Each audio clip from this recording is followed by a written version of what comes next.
तो हमारे चैनल की एक बिल्कुल ही नई वीडियो के अंदर आप सभी का स्वागत है। आज हम जिस मूवी के बारे में बात करने वाले हैं उस मूवी का नाम है भूल भुलैया 3 और ये भूल भुलैया 3 मूवी इंडिया में कल ही रिलीज हुई है, यानी कि 1 नवंबर को। और इस मूवी को लेकर सबसे खास बात ये है कि ये मूवी भी एक हॉरर कॉमेडी मूवी है, यानी कि ठीक मुंजिया और स्त्री मूवीज की तरह ही इस मूवी के अंदर भी हॉरर के साथ साथ कॉमेडी भी है। इसके साथ ही बात करें मूवी की स्टोरी की, तो मूवी की स्टोरी भी काफी बढ़िया है और इसीलिए आज की इस वीडियो के अंदर मैं इस भूल भुलैया 3 मूवी को डिटेल से एक्सप्लेन करने जा रहा हूँ और आपको इस मूवी की पूरी कहानी बताने जा रहा हूँ, ताकि आप सब भी घर बैठे इस पूरी मूवी को एंजॉय कर सके। तो इसी बात पे जल्दी से वीडियो को लाइक कर दीजिए और जिन्होंने भी चैनल को सब्सक्राइब नहीं किया है वो जल्दी से चैनल को सब्सक्राइब भी कर लीजिए। और हाँ, अगर आप सबको वीडियो पसंद आती है तो आप सभी कमेंट्स के अंदर भूल भुलैया 3 जरूर लिखें। तो फिर आइए अब हम बिना किसी देरी के आज की इस कमाल की वीडियो को स्टार्ट करते हैं। और वो इस राजमहल को बेचना चाहती है, इसीलिए जैसी राजमहल बिकता है वैसी वो उन्हीं पैसों में से रूहान को भी 1 करोड़ देगी। लेकिन आगे मीरा ही बताती है कि राजमहल को बेचना आसान नहीं है और सिर्फ रूहान ही ऐसा आदमी है जिसके की एक काम को करने के बाद ही राजमहल बिक पाएगा। अब इसके बाद मीरा रूहान को अपने राजपुरोहित जैसी रूहान को देखता है वैसी वो भी रूहान को देखकर कहने लगता है कि आप आ गए, आखिरकार आप आ गए। बट ये सुनकर भी रूहान चौंक जाता है और वो राजपुरोहित से कहता है कि आखिरकार आप किस बारे में बात कर रहे हैं। अब ये बात सुनकर राजपुरोहित मीरा और रूहान को राजमहल के अंदर लेकर आता है और अंदर आकर वो रूहान को एक पेंटिंग दिखाता है। लेकिन इस पेंटिंग के अंदर रूहान ये देखता है कि वो पेंटिंग असलियत में उसी की होती है और इसीलिए अब रूहान बहुत ज्यादा कंफ्यूज हो जाता है और वो राजपुरोहित से पूछता है कि आखिरकार ये सब क्या चल रहा है। अब ये सुनकर राजपुरोहित रूहान को स्टोरी बताता है। वो रूहान को बताता है कि आज से 200 साल पहले ये पूरा राज्य काफी ज्यादा सुखी और खुशहाल था और इस राज्य पर उस समय के राजा का शासन था। उस राजा की एक बेटी भी थी जिसका नाम था मंजुलिका और राजा की वो बेटी यानी कि मंजुलिका हर एक चीज में बहुत अच्छी थी, जैसे कि वो पढ़ाई में बहुत विद्वान थी, वो बहुत बुद्धिमान थी, उसे हर तरह के हथियार चलाने आते थे और यहाँ तक कि उसे राज्य के ऊपर शासन करना भी आता था।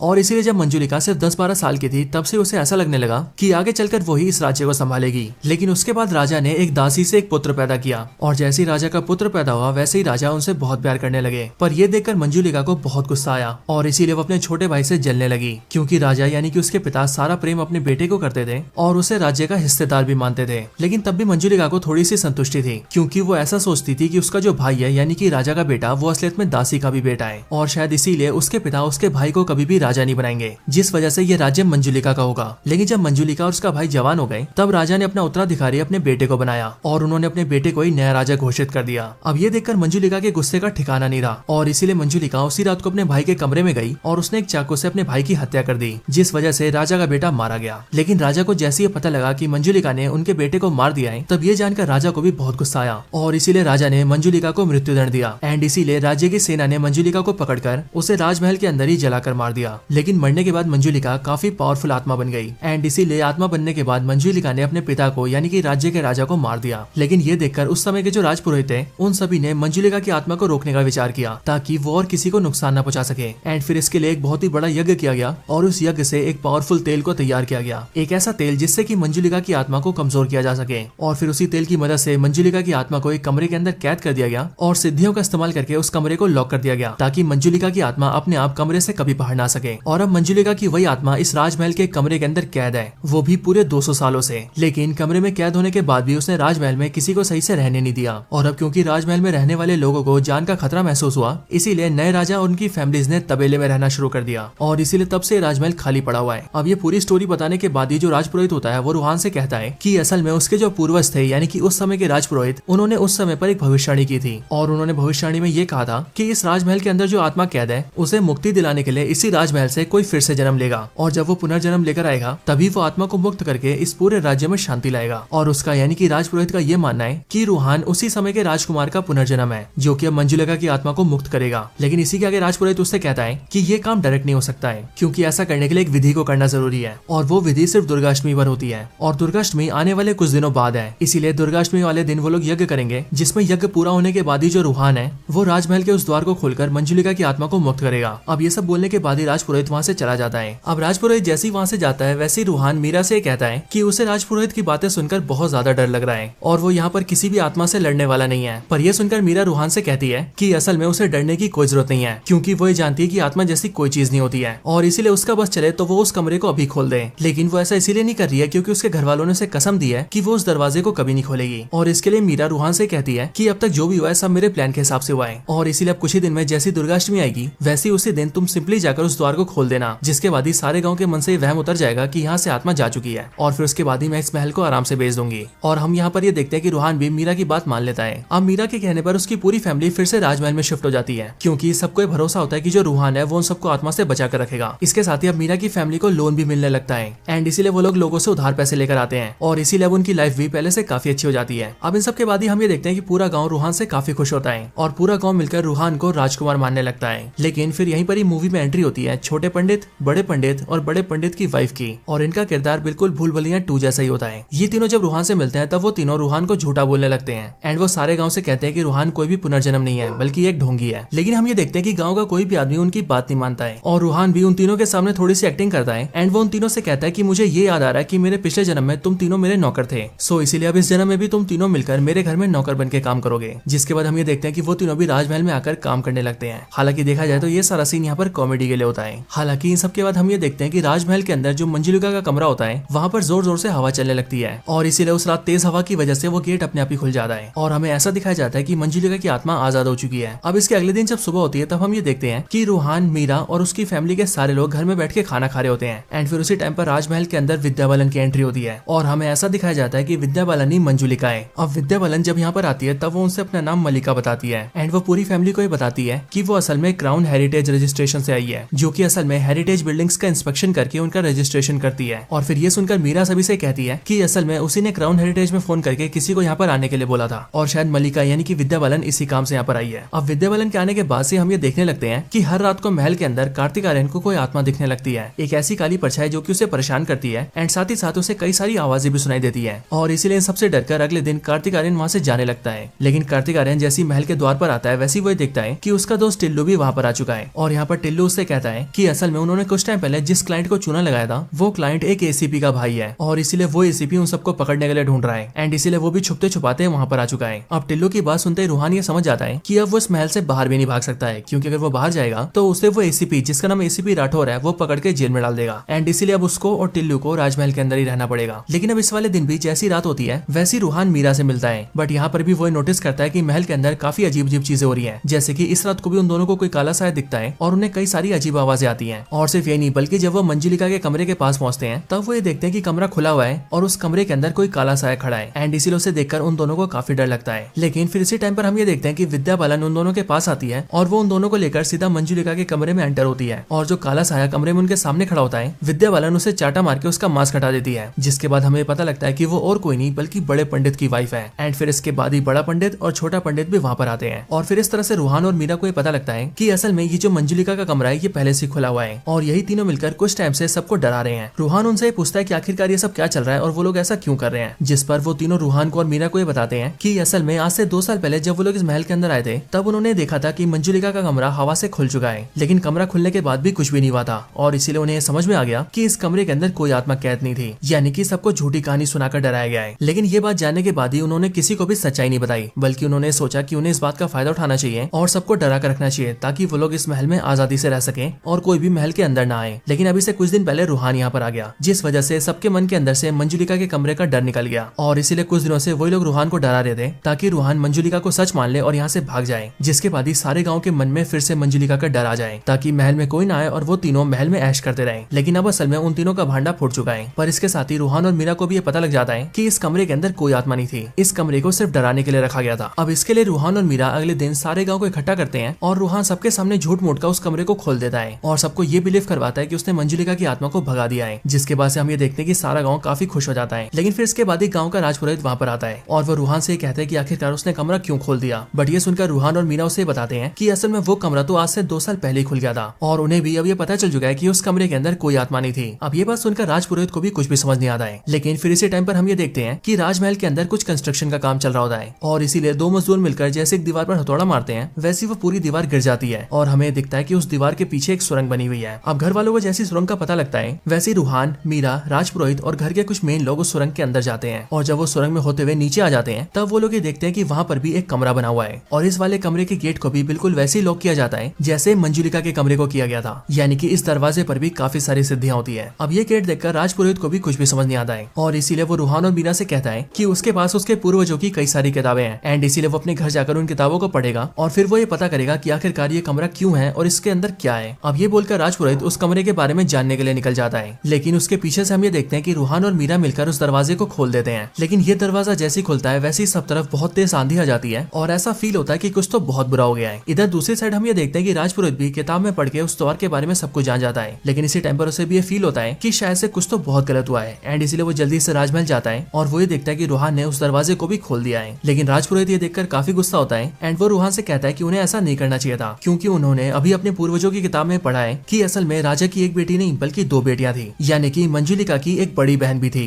जिसका नाम था अंजुलिका, और अंजुलिका और मंजुलिका 2 बहनें थी। लेकिन अंजुलिका के बारे में ज्यादा कोई भी नहीं जानता है, यहाँ तक कि वो भी उसके बारे में नहीं जानता था और उसे भी उसके बारे में सिर्फ किताब को पढ़ के पता लगा है। बट अब इसके कुछ टाइम बाद ही हम ये देखते हैं कि इसी रात को महल के बाहर माधुरी दीक्षित खड़ी होती है और हमें ये फील हो जाता है कि माधुरी दीक्षित ही अंजुलिका है। और अब इस तरह से दोनों बहनों की एंट्री हो चुकी है, विद्या बालन मंजुलिका और माधुरी दीक्षित अंजुलिका। इसके बाद ही माधुरी दीक्षित अंदर आती है और वो पूरे परिवार से मिलकर ही बताती है कि वो असल में एक काफी रिच लेडी है और वो इस पूरे महल को यहाँ पर खरीदने आई है। लेकिन वो इस महल को खरीदने से पहले इस महल के अंदर कुछ दिन रहेगी, महल को पूरी तरह से देखेगी, जानेगी एंड फिर डील करेगी। और हम ये देखते हैं कि इसके लिए परिवार वाले राजी हो जाते हैं। लेकिन अब घर के अंदर मंजुलिका और अंजुलिका जैसी प्रेजेंट होती है वैसी हम ये देखते हैं कि वो दोनों अकेले में एक दूसरे का गला दबाने लगती हैं, पर कुछ टाइम बाद ही वो दोनों एक दूसरे का गला छोड़ती है और चली जाती हैं। अब इन दोनों के यहाँ पर आने के बाद ही काफी अजीब अजीब घटनाएं होने लगती, जैसे कि एक दिन रूहान और मीरा मिलकर अंजुलिका को यानी कि माधुरी दीक्षित को जब मंदिर ले जा रहे होते हैं तब वो उन दोनों से कहती है कि वो मंदिर के अंदर नहीं जाती है और ये बोलकर वो उन दोनों पर चिल्लाने लगती है। इसके साथ ही हम ये भी देखते हैं कि इसी महल को खरीदने के लिए एक और आदमी आता है जिस आदमी का नाम होता है विक्की खन्ना, पर उस आदमी को देखकर मंजुलिका को यानी कि विद्या बालन को बहुत गुस्सा आता है एंड इसीलिए वो अकेले में खुद से चिल्लाते हुए कहती है कि चाहे कुछ भी जाए वो उसे इस महल को नहीं खरीदने देगी। और फिर उसी रात को हम ये देखते हैं कि मंजुलिका की आत्मा विक्की खन्ना को जान से मार देती है। अब ये सारी अजीब घटनाएं देखकर रूहान और मीरा को शक होने लगता है कि शायद से विद्या बालन और माधुरी दीक्षित दोनों ही स्पिरिट्स हैं और अब इसके लिए रूहान और मीरा मिलकर पूरे परिवार को इस बारे में बता देते हैं, जिसके बाद से ही पूरे परिवार को भी ये शक हो जाता है कि शायद से माधुरी दीक्षित और विद्या बालन शायद से भूतनी है। अब इसके लिए रूहान और मीरा राजपुरोहित को राजमहल बुलाते हैं और उन्हें ये सारी बातें बताते हैं एंड फिर बातों को सुनकर राजपुरोहित उनसे कहता है कि उसके पूर्वजों ने भविष्यवाणी की थी कि इस महल के अंदर आत्मा है और इसीलिए उसे भी ये बिलीव है कि वो आत्मा विद्या बालन या फिर माधुरी दीक्षित में से कोई एक है। और फिर इसीलिए वो राजपुरोहित रूहान से कहता है कि मैं भी इस बारे में पहले से ही सोच रहा था और इसीलिए मेरे पूर्वजों ने यज्ञ करके जो तेल बनाया था उस तेल को मैंने भी तैयार कर लिया है और किस्मत से आज ही दुर्गाष्टमी है और इसीलिए राजपुरोहित रूहान से कहता है कि अब आपको आज रात को इस तेल का इस्तेमाल करके उस आत्मा को मुक्त करना होगा। अब इन सारी बातों को सुनने के बाद ही रूहान सबसे कहता है कि कहानी के हिसाब से बुरी आत्मा सिर्फ एक ही है और वही आत्मा है जो कि इस पूरे राज्य का बुरा चाहती है एंड वो आत्मा है मंजुलिका की आत्मा। और अब क्योंकि उसे और घर वालों को ये नहीं पता है कि विद्या बालन और माधुरी में से मंजुलिका कौन है, इसीलिए असली मंजुलिका को ढूंढने और उसे हराने में उन लोगों को तकलीफ हो सकती है। लेकिन फिर यहीं पर ही मीरा सबको बताती है कि असल में कुछ टाइम पहले उसे सफाई करने के दौरान ही एक पेंटिंग मिली थी जिस पेंटिंग पर मंजुलिका का नाम लिखा था। लेकिन मंजुलिका की पेंटिंग में जैसी वो चेहरा देखने गई थी वैसे विद्या बालन ने वहाँ पर आकर उस पर पेंट गिरा दिया, जिस वजह से वो उस पोस्टर में मंजुलिका का चेहरा नहीं देख पाई। लेकिन मीरा ही बताती है कि उसने उस पेंटिंग को केमिकल से साफ करने के लिए भेजा है और इसीलिए कुछ ही टाइम में उस पेंटिंग की असली फोटो उन सबके सामने मिल जाएगी और जैसे उसके फोन पे उस पेंटिंग की फोटो आएगी वैसे उन्हें पता लग जाएगा कि असली मंजुलिका कौन है। अब इसके बाद ही वो सब लोग रात का वेट करने लगते हैं और रात होते ही हम ये देखते हैं कि विद्या बालन और माधुरी दीक्षित दोनों फैमिली वालों के पास आ जाते हैं। लेकिन फिर इसी टाइम पर मीरा के फोन में मंजुलिका की फोटो आती है और फिर पूरा परिवार ये देखता है कि असली मंजुलिका विद्या बालन है। लेकिन जैसी वो लोग फोटो देखते हैं वैसे हम ये देखते हैं कि विद्या बालन हवा में उड़ने लगती है और वो सीधा माधुरी दीक्षित की चोटी पकड़ती है और उसे लेकर ऊपर चढ़ जाती है और फिर वो उसे रगड़ते हुए सीधा नीचे लेकर आती है। लेकिन फिर ये देखकर रूहान उसे बचाने जाता है क्योंकि अब रूहान को ये पता होता है कि विद्या बालन ही मंजुलिका है और इसीलिए वो विद्या बालन से फाइट करते हुए उसके आसपास तेल बिखेर देता है, जिस वजह से विद्या बालन के चारों तरफ आग जलने लगती है और वो वहाँ पर कैद हो जाती है। और फिर रूहान सही टाइम देकर उस गोले से बाहर आ जाता है, जिसके बाद विद्या बालन अकेले उसमें फंस जाती है। लेकिन फिर इसके बाद ही हमें देखते हैं कि विद्या बालन नॉर्मल रिएक्ट करने लगती है और वो सभी से कहती है बचाओ मुझे बचाओ। और फिर इसके अगले पल हम ये देखते हैं कि कुछ टाइम पहले जैसा विद्या बालन रिएक्ट करी थी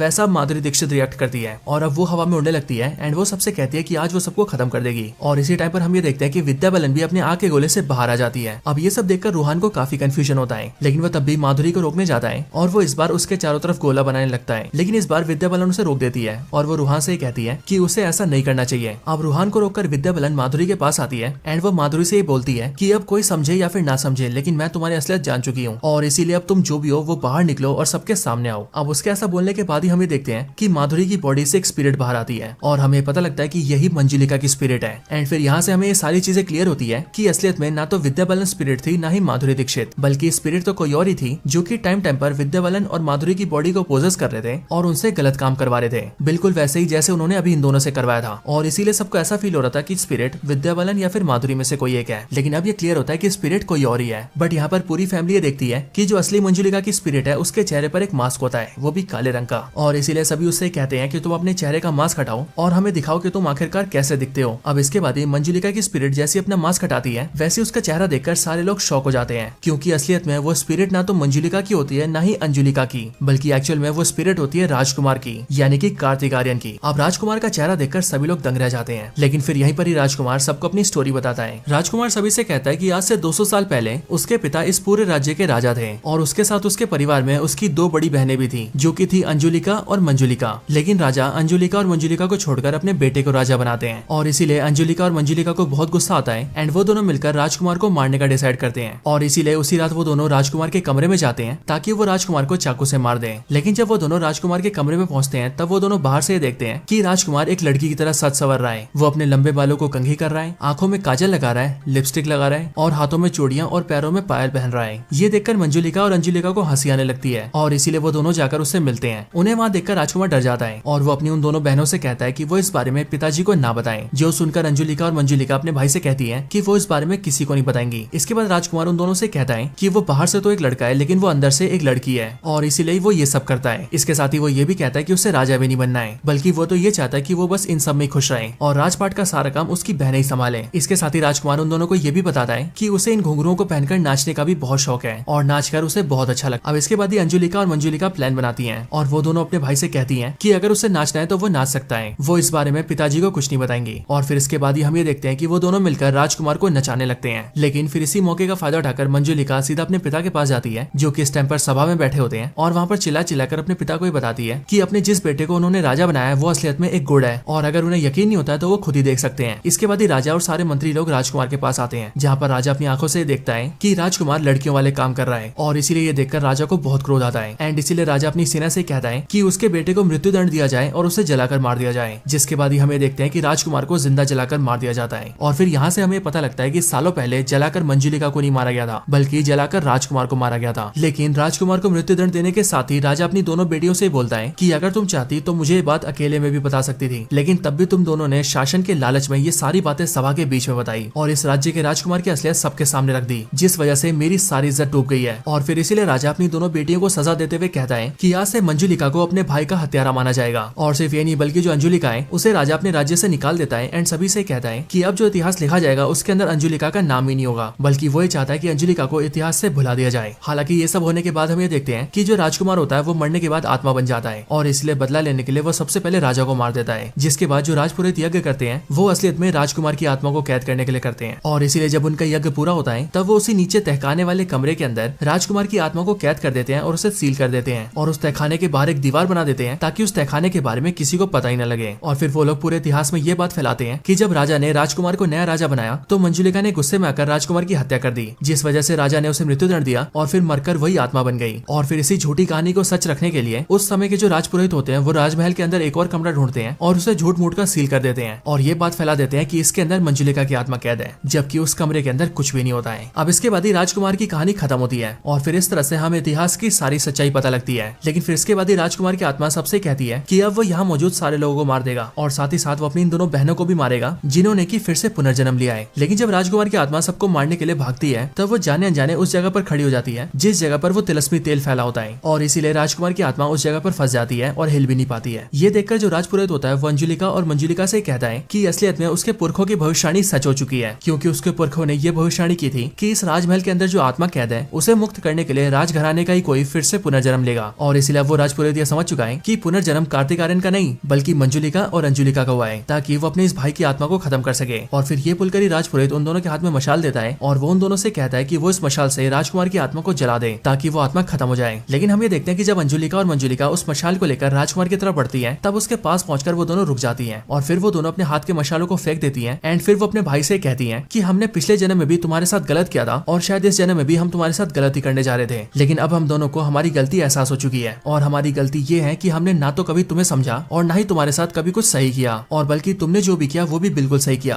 क्योंकि पिताजी ने तुम्हें मृत्युदंड दिया, तुम्हें जिंदा जलाकर मार दिया, वो भी बिना तुम्हारी फीलिंग्स को समझे हुए, और इसीलिए तुमने पिताजी को मारकर अपना बदला लिया। लेकिन अब हम दोनों बहनें ये चाहती हैं कि तुम यानी कि हम दोनों के भाई हम दोनों को माफ कर दो, क्योंकि हमने पिछले जन्म में तुम्हारे साथ जो भी किया वो हमें नहीं करना चाहिए था। अब राजकुमार की आत्मा जैसी अपनी दोनों बहनों की बातें सुनता है वैसे ही वो बहुत ज्यादा इमोशनल हो जाता है। लेकिन अब क्योंकि दोनों राजकुमारियों को अपनी गलती का पश्चाताप होता है, इसीलिए हम ये देखते हैं कि राजकुमार की आत्मा को मुक्ति मिल जाती है और वो हंसी खुशी वहाँ से गायब हो जाता है। लेकिन फिर इसके साथ ही ये मूवी एंड हो जाती है। सो दोस्तों, ये थी वीडियो भूल भुलैया 3 मूवी की स्टोरी के ऊपर। आपको वीडियो कैसी लगी ये आप मुझे कमेंट्स के अंदर जरूर बताना, और अगर आपको वीडियो पसंद आई हो तो वीडियो को लाइक करना और कमेंट्स के अंदर भूल भुलैया 3 जरूर लिखना। और जिन्होंने भी चैनल को सब्सक्राइब नहीं कर रखा है वो जल्दी से चैनल को सब्सक्राइब भी कर लेना। बाकी मैं मिलता हूँ आपसे ऐसी किसी और बेहतरीन वीडियो में, तब तक के लिए गुड बाय।